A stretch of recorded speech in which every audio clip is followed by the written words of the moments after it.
नमस्कार दोस्तों। आज मैं आपको सुनाऊंगी दो सगे भाइयों की कहानी, एक मोटिवेशनल कहानी।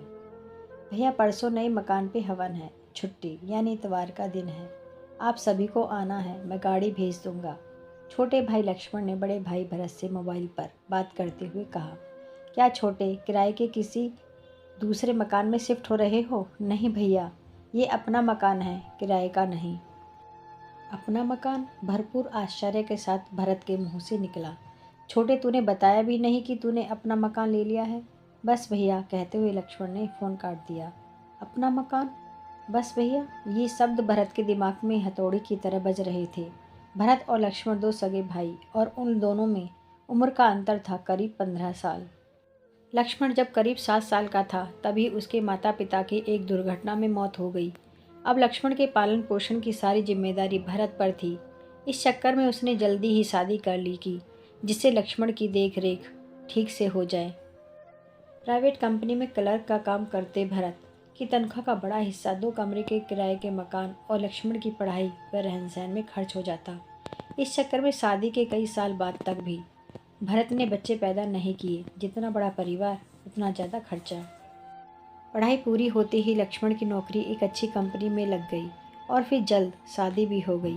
बड़े भाई के साथ रहने की जगह कम पड़ने के कारण उसने एक दूसरा किराए का मकान ले लिया। वैसे भी अब भरत के पास भी 2 बच्चे थे, लड़की बड़ी और लड़का छोटा। मकान लेने की बात जब भरत ने अपनी बीवी को बताई तो उसकी आंखों में आंसू आ गए।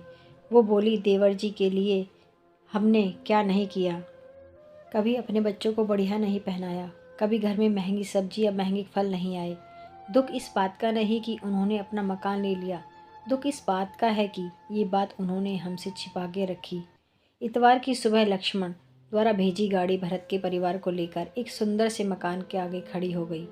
मकान को देखकर भरत के मन में एक हुक सी उठी। मकान बाहर से जितना सुंदर था, अंदर उससे भी ज़्यादा सुंदर। हर तरह की सुख सुविधा का पूरा इंतजाम।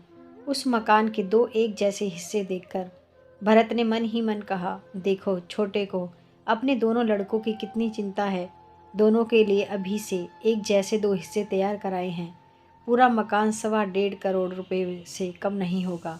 और एक मैं हूँ जिसके पास जवान बेटी की शादी के लिए 1-2 लाख रुपए का इंतजाम भी नहीं है।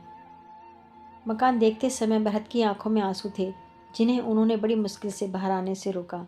तभी पंडित जी ने आवाज़ लगाई, हवन का समय हो रहा है। मकान के स्वामी हवन के लिए अग्निकुंड के सामने बैठे। लक्ष्मण के दोस्तों ने कहा, पंडित जी तुम्हें बुला रहे हैं। यह सुन लक्ष्मण बोले, इस मकान को स्वामी मैं अकेला नहीं, मेरे बड़े भाई भरत भी हैं।